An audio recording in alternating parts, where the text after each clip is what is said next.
evening and welcome to our program this evening. My name is Gavin Cleesby. I'm the Director of Programs, Exhibitions, and Community Partnerships for the Massachusetts Historical Society, and I'm happy to welcome you to our program. Before we get started, I want to offer a special welcome to anyone who may be joining us for the first time. We have about 200 people registered for the program this evening, so that some people might be visiting MHS for the first time. If you're unfamiliar with us, we are an independent nonprofit organization that maintains a research library, hosts a wide variety of programs on topics related to Massachusetts and American history. So you can see we host all sorts of different programs on a variety of different topics in different formats. This is just a sampling of what we have. We're only able to produce these programs because of the support of our members. We hope you'll return for these future events, and we hope that you'll support our work by becoming a member or making a donation to support the work of MHS. This evening, we'll hear from Professor William Decker, who will deliver a talk titled, "'Twas Not Long Since I Left My Native Shore, Phillis Wheatley's Cartography."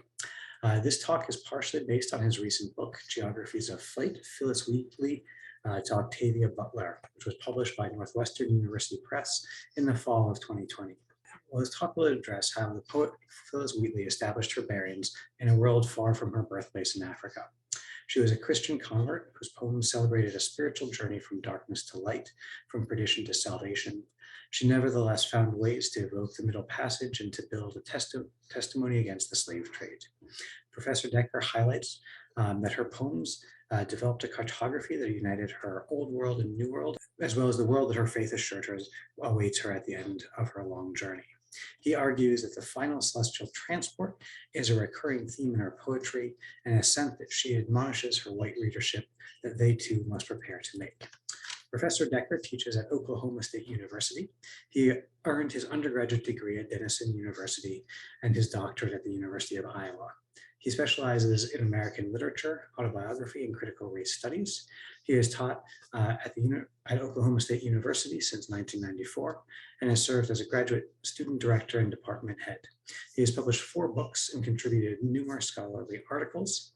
He is an elected fellow of the Massachusetts Historical Society and last joined us way back in 2018 for a program on the 100th anniversary of the Pulitzer Prize winning publication, The Education of Henry Adams. So without further ado, please join me in welcoming Professor William Decker. Okay, I am going to, well, first of all, thank you all on a balmy day in Boston, if you happen to be in Boston, for joining me this evening. I'm coming to you from north central Oklahoma, where it is a balmy 20 degrees with wind chills in the single digits. So we've exchanged climates, so it would appear. 'Twas not long since I left my native shore, Phillis Wheatley's celestial cartography. I have included my email address just in case we don't have time for your question and that you want to ask me. Please feel free to contact. As Gavin mentioned, my talk tonight built on a work that was recently published in Geographies of Flight, Phillis Wheatley to Octavia Butler, came out in 2020 from Northwestern University Press. And I wanted to display the cover because it features a detail of a painting by a wonderful painter named Alma Thomas. And the name of the painting is Celestial Fantasy. So it's really very kind of relevant to the kind of discussion that I want to get into with Phillis Wheatley tonight. I'll warn you ahead of time, my talk runs for a little over 40 minutes. And I'm not wanting to rush it too much, but I do want to leave time for questions. So I'm going to just go ahead and start reading. But before I do that, I just wanted to kind of acknowledge scholars to whom my work is indebted, wonderful scholars who have done a lot of work in MHS, and that would include Joanna Brooks, Vincent Coretta, Henry Louis Gates Jr., Honoré Fanon Jeffers, Julian D. Mason Jr., and John C. Fields. Thank you for the community. Thanks to the community of Phillis Wheatley scholars. I thought I would also just bring up this the sculpture of Phillis Wheatley Peters on the Commonwealth Avenue Mall. I assume that this is familiar to everyone, and it's I think one of those contributions to the almost a kind of revival of Phillis Wheatley, a kind of taking her out of the kind of often two-dimensional representation that I think it was her fate until fairly recently. So with that, let me begin. We know this much. On July 11th, 1761, the slave ship Phyllis arrived in Boston Harbor. Shortly thereafter, a girl approximately 8 years old became the property of well-to-do clothing merchant John Wheatley. From this chance convergence derives the name Phillis Wheatley, the fosterling John intended as a serving girl for his wife Susanna. Settled in the household located at present-day Kilby and State Streets, the child distinguished herself as a rapid learner with an astonishing proficiency for language. She was accordingly encouraged to read the Bible and permitted to try her hand at poetry. Her compositions, regarded as the exceptional productions of a person from whom little should be expected, so impressed the Wheatleys that they arranged for publication, and the poem's craft and piety won approbation on both sides of the Atlantic. Phillis Wheatley thus became known throughout the Anglophone world, and such fame lifted John and Susanna from what otherwise would have been genteel obscurity. The young woman's name would evolve one last time when, at age 25, she married John Peters, a free Black Boston resident. In keeping with current discussions of the poet, I will refer to her as Phillis Wheatley Peters. This much we know, but such knowledge serves as a measure of all we do not. Her place of birth, circumstances of abduction, point of embarkation, native languages, culture, ancestry, and kinship ties. Such fundamental components of social and personal identity had been lost in transit. To cite James Baldwin's characterization of the African diasporic alienation from origin, any effort to track the poet's transatlantic journey is, and I quote from Baldwin here, abruptly arrested by the signature of the bill of sale that served as her entrance paper. In addition to the dearth of facts, we have no direct way to assess the trauma that inevitably shaped this individual so violently uprooted from her home world. Informed speculation as to her African genesis has flourished in the 20th and 21st centuries. Senegal and the Gambia have been proposed as her birthplace, and Fula, Wolof, and Arabic as her first languages. But the person we know as Phillis Wheatley exactly conforms to Saidiya Hartman's depiction of Africans caught up in the trade. Slavery annulled lives, writes Hartman, transforming men and women into dead matter, and then resuscitated them for servitude. Beneath the frontispiece portrait of the young African woman in the single volume Wheatley Peters would publish during her short life, poems on various subjects, religious and moral. She is defined as one who fulfills that menial role.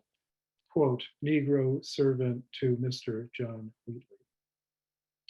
During her lifetime, the poet's public identity would remain that of Negro servant, but a servant who happened to write poetry and thus qualified as prodigy, the exception that proves the rule.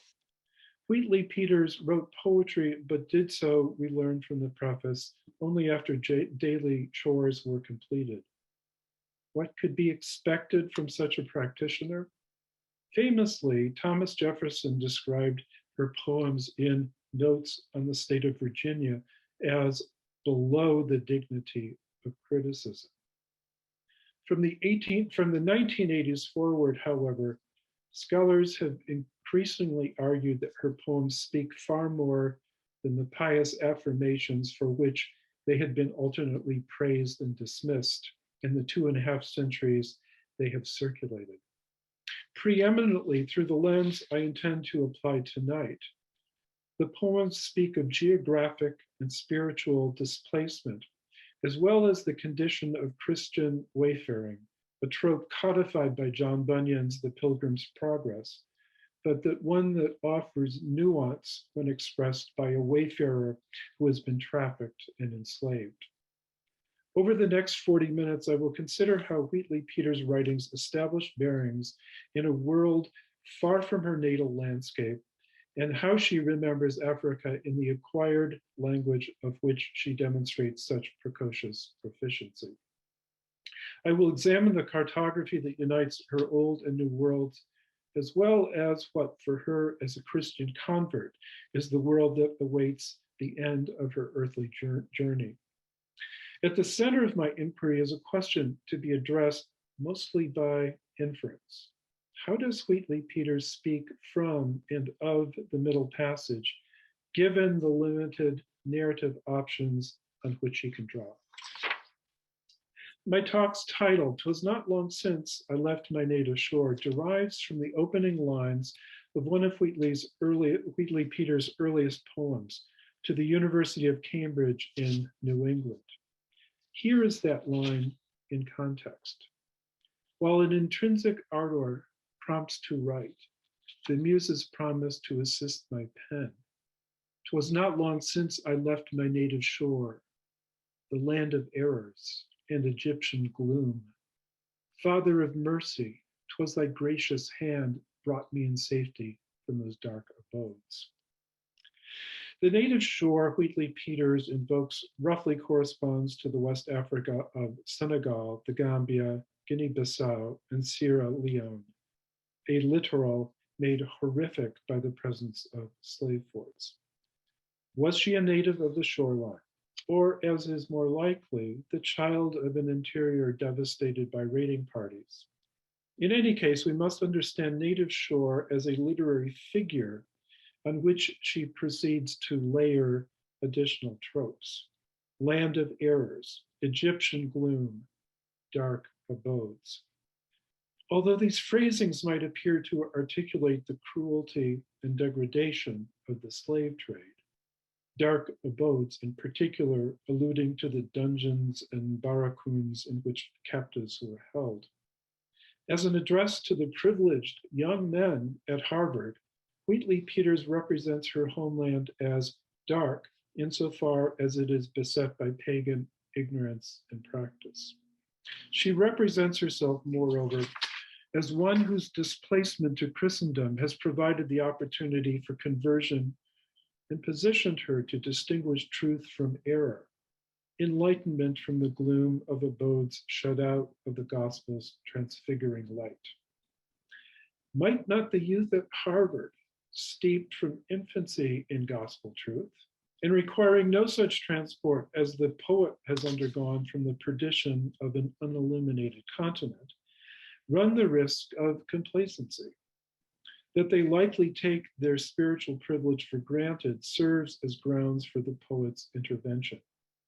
Students, she implores, to you 'tis given to scan the heights above, to traverse the ethereal space, and mark the systems of revolving worlds.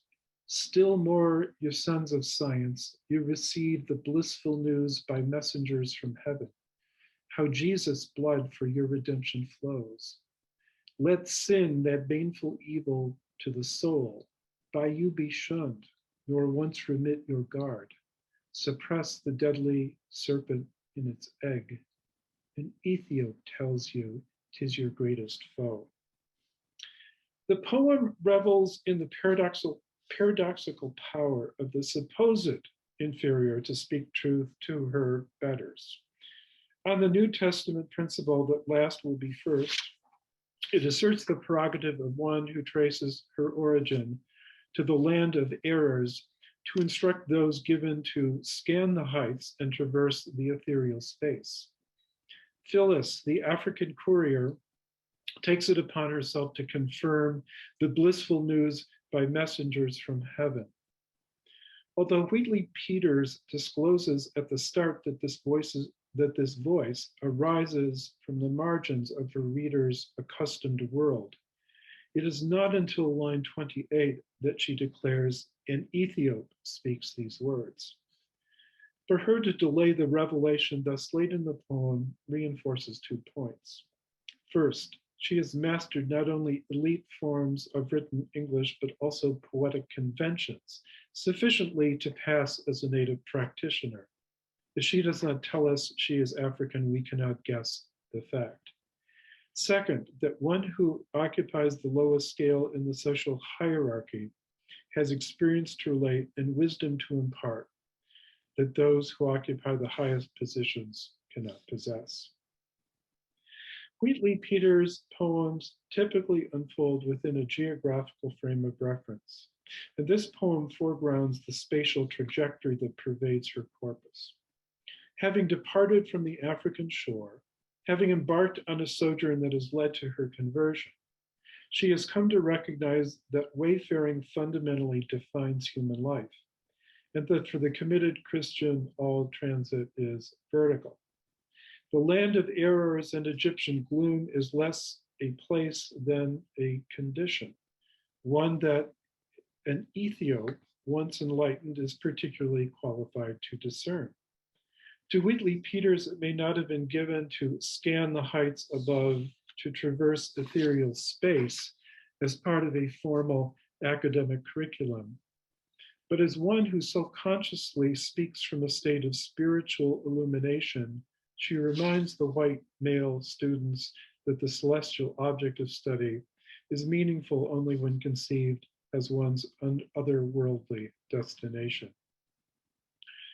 Pursuing the poet's literary map-making, we do well to focus on a particular trope, dark abodes. The phrase bespeaks the analogy at the heart of her dark and hopeful vision. Here are 4 lines from the University of Cambridge in New England, juxtaposed with 4 lines from On the Death of a Young Lady of 5 Years of Age, one of many elegies she wrote on the deaths of the Wheatley family's friends and acquaintance. "'Twas not long since I left my native shore, the land of errors and Egyptian gloom. Father of mercy, 'twas thy gracious hand brought me in safety from those dark abodes. From dark abodes to fair ethereal light, the enraptured innocent has winged her flight. On the kind bosom of eternal love, she finds unknown beatitude above." In the first poem, Dark Abodes refers to Africa, but also to the spiritual abandonment from which the poet has supposedly been rescued by being brought in safety from Africa to America. In the second poem, an elegy written on the decease of an Anglo-American child, Dark Abodes refers to earthly life from which death has released the 5-year-old girl to life everlasting in ethereal light. The recurring phrase generates the analogy. As Africa is to America, so earth is to heaven, although the latter migration is reserved for those who have found their way by slave ship if necessary to Christendom, and once arrived, have seized the opportunity to seek a no redemption. Can we infer that she speaks through this trope of the middle passage? Given the parallel between Wheatley Peters' migration around age 8 and the Anglo-American girl's death at age 5, one cannot help but search this elegy for displacement of her otherwise unspeakably traumatic experience. Surely some remnant of the African girl whose name has not survived lived on in this poet. How could that girl not be subject to the mourning expressed in this poem? If I had more time, I could, really comb through that elegy and really come speculate further on how much sorrow, grief, separation from parents is displaced into that poem. Locating the middle passage in the poems of Wheatley Peters is a challenging task insofar as it must be extricated from the paradox of the fortunate fall and triumphant narrative of Christian redemption. Her most famous poem, on being brought from Africa to America, seems at first glance wholly intent on erasing the trauma of that passage. "'Twas mercy brought me from my pagan land, taught by benighted soul to understand that there's a God, that there's a Savior too. Once our redemption neither sought nor knew. Some view our sable race with scornful eye. Their color is a diabolic dye. Remember, Christians, Negroes, black as Cain, may be refined and join the angelic train." To be sure, reading this poem as something other than a denial of the slave trade's horror requires context. The very first line, "'Twas mercy brought me from my pagan land," begins as a seeming rebuttal to what would have been the widely promulgated anti-slavery claim that cruelty in service of greed led to the extractions of Africa from their home continent. But Wheatley Peters' insistence on mercy, I would argue, invokes and qualifies, but does not counter its antithesis, the cruelty that facilitated the trade and wrested the 8-year-old girl from her native soil. The first 4 lines deploy an argument to which the child Phyllis would have been exposed as a member of a pious slave-holding household affiliated with an Anglo-American Methodist community that included both pro and anti-slavery advocates. Very likely, it would have been difficult for her to say anything regarding her Middle Passage experience without first acknowledging that Providence had combined with a blind humanity's fallen ways to put her in the geographical position to seek and know redemption. But she does not thereby deny that cruelty also brought her from Africa. And it is by virtue of the first 4 lines that she secures the foothold from which to deliver the admonition of lines 5 through 8, beginning with the imperative, remember. Addressing forgetful and implicitly white Christian readers, the poet upbraids those who, on the basis of color prejudice, deny the African's spiritual capacity. And she does so by exposing what her argument represents as the white person's false binary. Christians, white, Negroes, pagan. To deny the African spiritual capacity is to consign Black people to hard earthly labor and death of the immortal soul. In line 9, Wheatley Peters' double consciousness works through double entendre. Negroes, black as Cain, is a not too subtle reference to the sugar plantations far to the south of Boston, but worked by bodies as black as that of the Boston maidservant, producing Cain destined in refinement to appear in the Christian household as crystallized table sugar. The last line suggests that redemption does involve whitening, that Black Africans once Christianized become white angels. But here again, the poet is working within the constraints of a Western symbology. Black, dark, associated with evil, white, light, signifying good. The thesis that Black people are fortunate to be brought out of Africa remains intact, but not without Wheatley Peters calling out white betrayal of Christian doctrine. Grounded in Black perspectival recognition of white error and hypocrisy, she thus incarnates a paradoxical authority. Twice thus far, I have paired Wheatley Peters with the verb admonish. It is in what I would characterize as her admonitory mode that the poet most speaks of and from her Middle Passage experience. She does so with greatest art and force in To the Right Honorable William, Earl of Dartmouth, His Majesty's Principal Secretary of State for North America, a poem that masquerades as a conventional encomium of a newly appointed public figure, but that harbors beneath its airbrushed locutions a trenchant indictment of Anglo-American religious and political hypocrisy. This poem merits close consideration, a top to bottom reading. Here's the first verse paragraph.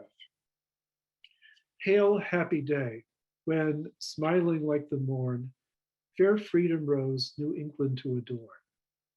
The northern clime beneath her genial ray, Dartmouth, congratulates thy blissful sway. Elate with hope, her race no longer mourns. Each soul expands, each grateful bosom burns, while in thine hand with pleasure we behold the silken reins and freedom's charms unfold. Far from projecting her voice from the margin, the poet assumes the position of one who speaks the consensus of bourgeois colonial patriot society. Any member of the New England colonies who has felt the heavy-handedness of British colonial government and lamented the autocratic behavior of Parliament might greet the advent of William Legge with such optimistic verses. 8 lines deep, the performance emphasizes welcome. As the poem proceeds to the next verse paragraph, however, the statement becomes something more than an exercise in courtesy.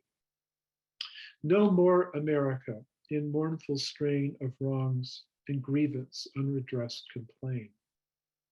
No longer shalt thou dread the iron chain, which wanton tyranny with lawless hand had made, and with it meant to enslave the land. Here, the speaker identifies recent British treatment of New England as violating laws governing the relation between parent country and colony, and in doing so, compares such treatment with the slave master's handling of his human chattel.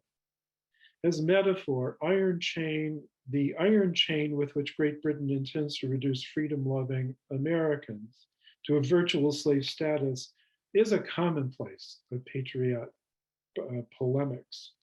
In Wheatley Peters' application, however, the metaphor acquires a double life because appropriated by an enslaved speaker. To characterize the forces of enslavement as wanton tyranny with lawless hand draws attention to the fact that slavery in 1774 remains lawful throughout most of the British Empire. By implication, tyranny in the form of literal enslavement is lawless in that it violates moral laws that ought to be reflected in the legal systems of Great Britain and America. In the next verse paragraph, as the speaker removes her veil, it becomes even clearer that the poem addresses the vehicle as much as the tenor of this metaphor, and that its argument constitutes an indictment of both the agents of British tyranny and those who hypocritically complain of being oppressed, the slaveholding planter and merchant class of the colonies. Should you, my lord, while you peruse my song, wonder from whence my love of freedom sprung, whence flow these wishes for the common good, by feeling hearts alone best understood, I, young in life, by seeming cruel fate, was snatched from Afric's fancied happy seat. What pangs excruciating must molest? What sorrows labor in my parents' breast? Steeled was that soul, and by no misery moved, that from a father seized his babe beloved. Such my case, and can I then but pray others may never feel tyrannic sway. No one, the speaker claims, has greater authority to speak on the topic of tyranny and enslavement than one who has been subject to abduction and has witnessed the sorrow the slave trade imposes on family members parted thus violently from one another. The force of this equation of slavery with tyranny and tyranny with an absence of human empathy, steeled was the soul and by no misery moved, persists even beneath the poet's attempts to contain that argument within her concession that she has benefited from being removed by seeming cruel fate. To depict herself as snatched from her father's rather than her mother's arms may be a calculated appeal to the poem's addressee, as if to inquire of the Earl of Dartmouth, how would you feel if your daughter were forcibly taken from your grasp? The final verse paragraph leaves irony and polemic mostly behind to engage once again in a rhetoric of courtesy, thanking William for past indulgences and invoking due blessings on his continued benevolence. But the geographical dimension of what is otherwise a collage of compliments merits attention. For favors past, great sir, our thanks are due. May heavenly grace the sacred sanction give to all thy works, and thou forever live, not only on the wings of fleeting fame, though praise immortal crowns the patriot's name, but to conduct to heaven's refulgent fane. May fiery coursers sweep the ethereal plain and bear thee upwards to that blessed abode, where, like the prophet, thou shalt find thy God. All souls in Wheatley Peters' world are subject to transport and transformation.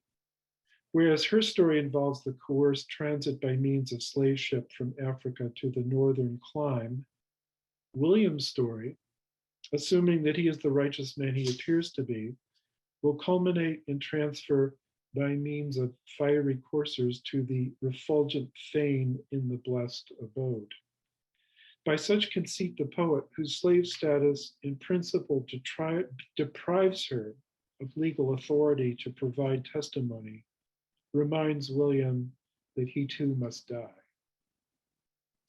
Wheatley Peters' always oblique reference to her native shore and ocean crossing from Africa to America is logically and metaphorically congruent with her depiction of souls ascending to the blissful shore that awaits the faithful Christian, be they the anonymous individuals she commemorates in her elegies, or famous and powerful figures such as George Whitefield and the Earl of Dartmouth.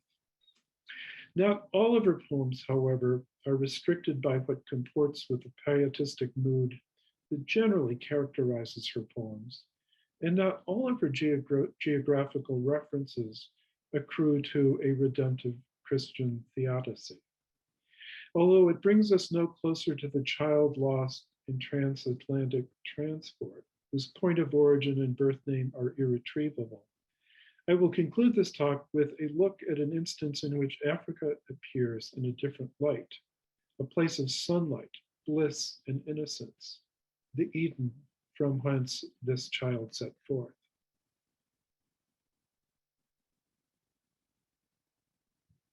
In the fall of 1774, the year after her manumission, Wheatley Peters entered into a poetic conversation with a young British naval officer. And in December 1774 and January 1775, the Royal American magazine printed the result. An exchange of poems between the poet, whom the editors refer to as Phyllis, a young African of surprising genius, and a gentleman of the Navy, understood to be John Rochefort, an Anglo-Irishman.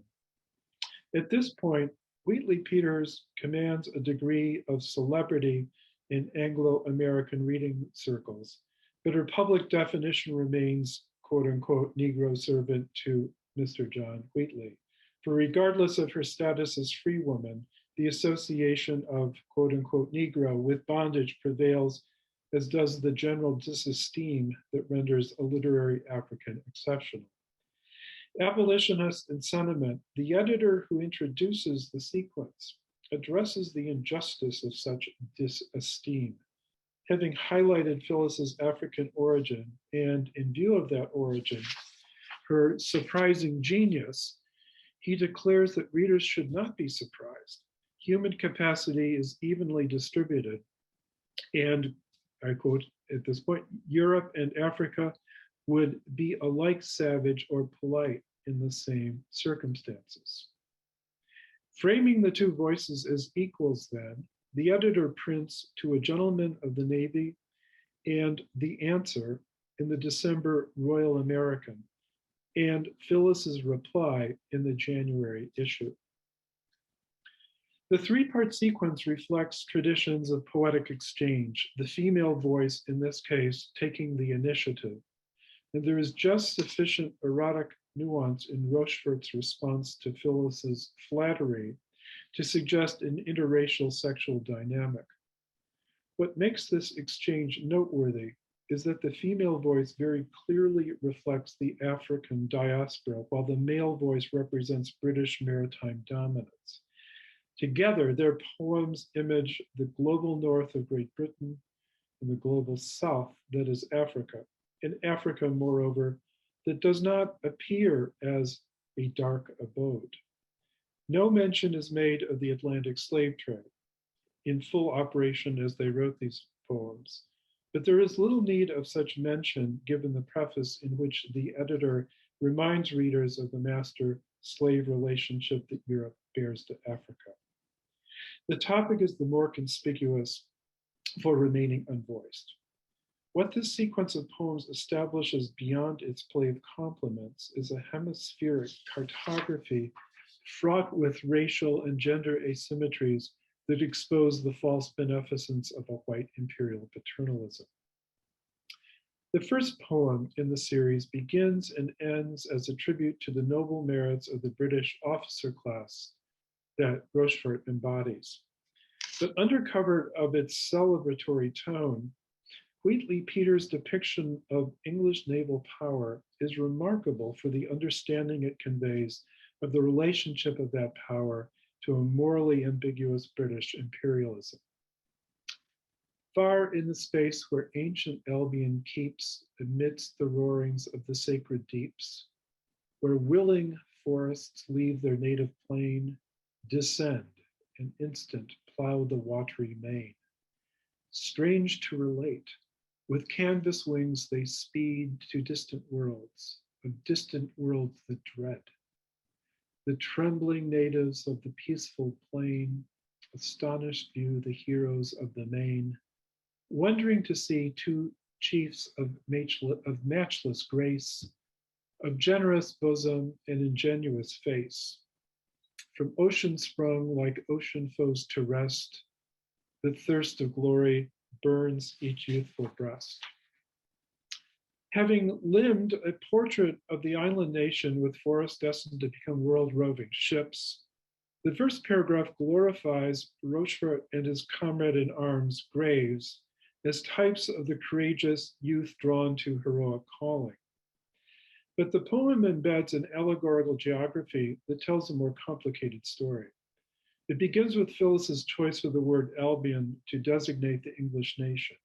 As a student of Latin, the poet would have certainly been aware that albus is a Latin word for white, and that whatever the true etymology of Albion may be, anyone versed in Latin might associate the terms together. From this white world, ships set forth. In her depiction of Great Britain's naval dominance, from the felling of trees to the fashioning of vessels that plow the watery main, the poet invests suggestions of violence and sexual aggression. And those suggestions acquire mythic profile in her supernatural image of canvas wings that speed the ship to distant worlds, the dread. There is no description of ships in such a context that does not evoke the slave ship. The trembling natives of the peaceful plain tremble for reasons to which the all but erased African child who has died to be reborn as Phillis Wheatley might abundantly testify. Well might she explain strange to relate, for she is narrating the story of British incursion on the African continent from the perspective of the naturalized British colonial who takes pride in the nation's power and prestige as represented by the refined heroism of an elite officer corps, as well as from the perspective of the native who sees the ship's approach and reasonably dreads the sequel. To these distinct parties, Wheatley Peters maintains contrary relations. The fact that after the Boston Tea Party of 1773, Massachusetts residents also had reason to tremble at the approach of British ships adds another layer of complication to the picture. Still, the poet removes Rochefort and Graves from any overt adversarial context. recruiting them to what she projects as their common Christian fellowship.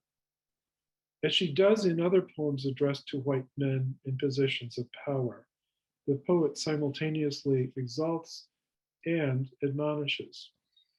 In Virtue's cause, the muse implores for grace, these blooming sons of Neptune's royal race.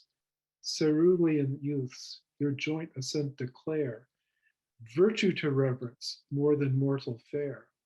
A crown of glory which the muse will twine, immortal trophy, Rochefort, shall be thine, thine too, O graves. But even as she imagines a Christian fellowship that reconciles African with European, male with female, she positions Rochefort and Graves on the other side of a color line that is an implicit feature of a globe in which nations acquire phenotypic and gender characteristics. An Albion that sends out cerulean youths in ships that plow the watery main is a nation that presents as white, blue-eyed, and male. And such whiteness contrasts with the poet's own standard representation of Africa as dark abode. Rochefort's reply, while not overtly identifying Africa as a Black female body, nonetheless reflects an awareness that Phyllis is a woman of color, and the poem treats its addressee not as someone who has been remade in North America as a Christian bondswoman, but as one who serves as the comely representative of her continent of origin. Whereas the customary European usage of African natives is subjugation and enslavement, the reply extravagantly exalts its addressee. The poem's second verse paragraph reads as follows. And again, this is John Rochefort's contribution to the sequence. Behold with reverence and with joy adore the lovely daughter of the Afric shore, where every grace and every virtue join, that kindles friendship and makes love divine. In hue as different as in souls above, the rest of mortals who in vain have strove, the immortal wreath, the muse's gift to share, which heaven reserved for this angelic fair. Rochefort employs several phrasings to invoke Wheatley Peters' blackness. Having referred to her as the lovely daughter of the Afric shore, he approaches the issue of color in two lines later, in hue as different as in souls above. The difference here cited is not the expected one between white and Black body, but between mortal human and immortal soul. Although any mention of hue in this context automatically references the color line separating African from European, the foundational difference on which Rochefort builds his conceit. Rochefort thus playfully relocates the color line, exalting Phyllis as one who has already achieved the implicitly white hue of the immortal soul. His reference to Phyllis 3 lines later as this angelic fair completes the argument that she is more heavenly than earthly and suggests that her virtue has rendered her not merely angelic, but also fair in the sense of white.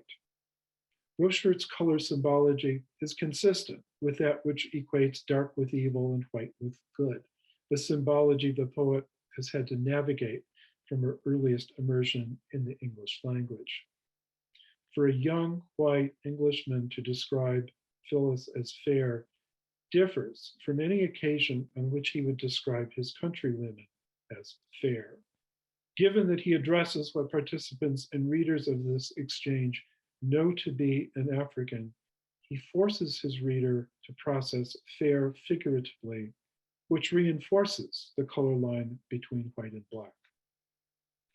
If, as his poem suggests, Rochefort's tours of duty included patrols along the West African coast, he could not fail to have been observer of captive peoples transported against their will. But his rendering of what he supposes to be Phyllis's homeland excludes any suggestion of mass human coercion.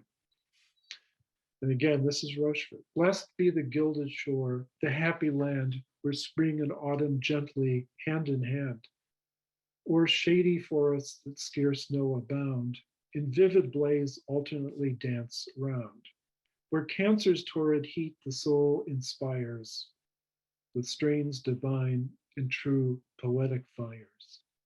Far from the reach of Hudson's chilly bay, where cheerful Phoebus makes all nature gay. Granted, the poem makes no pretense of presenting a true account of life along the coast. Still, to address a poem to a Black woman displaced far from her native African shore, depicting her natal ground as a pastoral utopia, calls attention to his omission of the economic enterprise responsible for her displacement, protection of which brings the Royal Navy from chilly northern latitudes to the equatorial south. Conspicuously unpeopled, Rochefort's sketch continues with its emphasis on the hospitable female character of the landscape, where sweet, refreshing breezes gently fan the flowery path, the ever-verdant lawn, the artless grottos, and the soft retreats, at once the lover and the muse's seats. To which Phyllis answers, in fair description are thy powers displayed, in artless grottos and the sylvan shade. Charmed with thy painting, how my bosom burns, and pleasing Gambia on my soul returns. With native grace in spring's luxuriant rain, smiles the gray mead, and Eden blooms again. There, as in Britain's favorite isle, behold the bending harvest ripen into gold. Just are thy views of Afric's blissful plain on the warm limits of the land and main. We cannot know the degree to which Wheatley Peters draws on her memory of Africa as she fills out Rochefort's painting of pastoral Gambia. To the extent that geography in her writing is theologically shaded, however, these verses are striking in that they portray Africa not as she once described to her fellow anglicized African Arbor Tanner as, quote, a land semblant of darkness itself, but a bright retreat where Phoebus revels, a blissful plain where happiness reigns with an intensity comparable to what the faithful may anticipate on the blissful shore of the afterlife. A verdant and fecund land where Eden blooms again. By locating Eden in her African homeland, even fancifully, Wheatley Peters offers an alternative image, theologically speaking, to Africa as dark abode.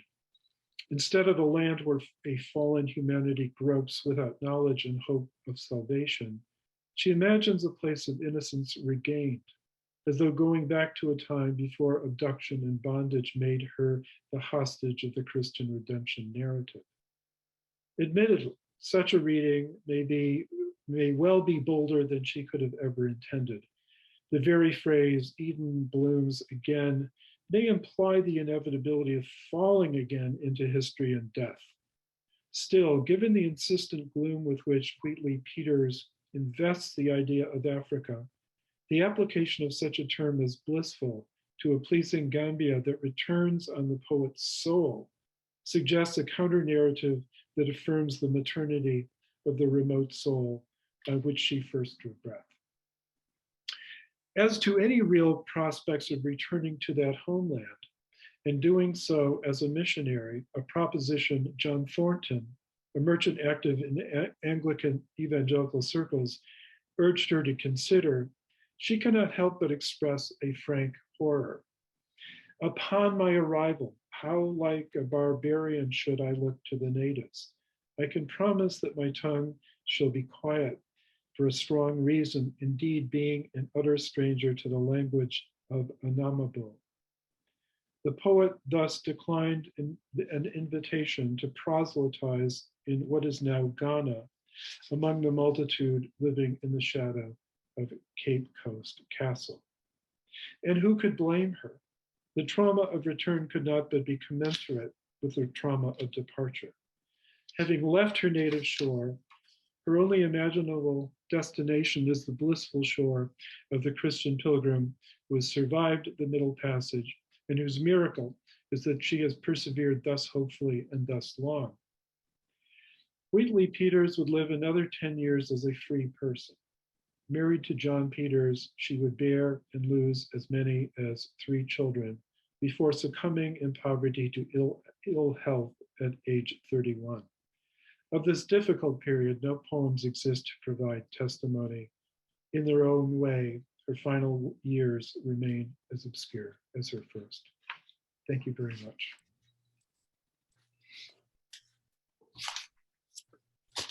Thank you very much for a very enlightening conversation or presentation. We have a number of questions from the audience, and I think we can get to those. We had an anonymous attendee who wrote, hello, could the speaker comment on the tendency to italicize certain words in her poetry? In the Cambridge poem, pagan, Christians, etc., were set this way. I have to think that it's important, like fame in the Earl of Dartmouth poem, and not just a printing convention, but maybe I'm wrong. My understanding is that there's a tendency in the 18th century, where nothing is particularly standardized, and conventions are kind of always in flux. But you see the italics, particularly with respect to proper names, personal names, place names, and the like. And the printing industry being what it was, and the types being what they were, sometimes the italics might pop up just as a matter of convenience. But that would be the pattern that I would say. And I'm not an 18th centuryist. I'm an immersive 18th centuryist. So I would definitely defer to somebody who might be able to handle that question more definitively. But that's how I would respond to that. Yes. So Norma wrote, it seems quite daring for Phyllis to write to the Earl of Dartmouth with a tinge of reprimand, especially since John Wheatley was a successful merchant and a Tory. I assume this is because at the outbreak of the war, he went back to England. Not exactly a question, but. Yeah, well, I think that's something that continues to astonish us. And I think part of what is happening with Phillis Wheatley is that the proficiency is so impressive. I mean, bear in mind that she's really isolated. I mean, there is a community of people of African descent in the Boston area, and she's networking in some very kind of interesting ways with other people of color, including Samson Occam at the time. But she's looked upon as a prodigy. And so I think part of what she's getting away with, I don't have any kind of simple explanation for why it is that she is able to speak thus boldly. I mean, but you see the lines. They are definitely kind of, in the gentleman's face, so to speak. And I think that there was a degree to which the Wheatleys, I think they loved Phyllis in their way, and they were tremendously proud of her. You can kind of take all of that with a grain of salt, but nevertheless, I think that maybe gave her a little bit of license to say some things that might be a little bit more daring than we might expect. So we have a couple more questions. Actually, we have a little flood coming in all of a sudden. But one question was, do you believe that Miss Wheatley continued writing throughout her life and that her later works have just been lost? Or do you think she stopped once she was married? I know that again, not enough is known of what her life was after she was married. I mean, she kind of fell out of the social context that would have given her people who could observe what she was doing. She fell off in her correspondence, and part of it was that the Wheatley changes happened in the Wheatley family. For every good reason, she wanted to kind of move into her own life. She wanted to be married to John Peters. John Peters' financial situation was very rocky. At one point, for I think even a couple of years, they lived in a village north of Boston because John Peters was being hounded by creditors and so forth. Did she have time? Did she have the resources, just kind of the material comforts that are required for people to keep up, any kind of writing? We don't know. I think it's safe to assume that she would have loved to have continued her practice. But it just goes into the kind of mystery of Phillis Wheatley at both ends of her life that we don't know. And my guess is that if I had to bet, I would say yes. I think she was probably writing. But do those writings survive? Probably not. It'd be wonderful if someone were to make a discovery. So Meredith had a question. She said, have you written about her poem, To Ocean, from this perspective? I'm not sure what. I haven't, but it would be, it would be really kind of relevant to think of. I mean, the oceanic imagery, it just pervades Phillis Wheatley's work. And, and a lot of it, kind of enters into the stylized diction of the 18th century poetry that she was writing. A lot of it comes by way of the both the kind of biblical and the kind of Greek mythological traditions that she picks up on. But I think that I haven't written on ocean. I feel like I need to go back and think about that some more. But yeah, I think that any poem of hers that is to any degree oceanic is going to hold some resonance with respect to the life about which we don't know very much, specifically her transit from Africa to America. So we're just about 7 o'clock. I think maybe we have time for one last question. Carolyn wrote, will you please say more about Jefferson's comment that her work is below the dignity of criticism? Yeah, this is in a whole section of Notes on the State of Virginia, in which Jefferson is playing kind of amateur ethnologist. I mean, Notes on the State of Virginia has some very, very interesting observations on the part of an Anglo-American patrician Southerner on Native Americans as well as on African Americans, and he says some pretty shocking things about the capacity of Black people. And the weird thing is that he was in the position perhaps to think the better of some of the things that he said. But he basically, he casts aspersions on all Black literary activity for the most part. In some ways, he's making the case that Phillis Wheatley, Ignatius Sancho, others are exceptions to the rule, but they're exceptions that prove the rule. And in his view, the rule is that Black literary production does not even begin to approach that of